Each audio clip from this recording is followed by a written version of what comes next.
The Pope's visit to South America is ostensibly focused on poverty. Doy gracias a Dios por haberme permitido volver a América Latina. It's the first trip to the region he's gotten to schedule, and it jives with his record as Pope that he's visiting 3 of the continent's poorest countries. But it also jives with his other major focus, climate change.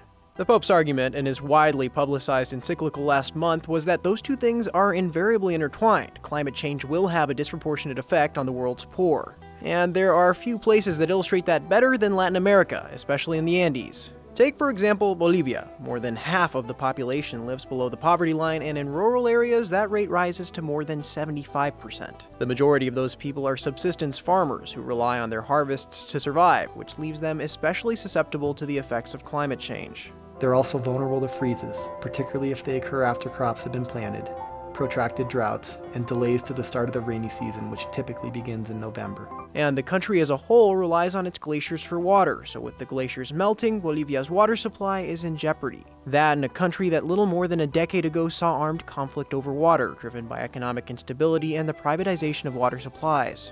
To the Pope, Bolivia is one of several countries in the global periphery set to suffer the worst of the consequences of climate change, a problem it has done little to cause.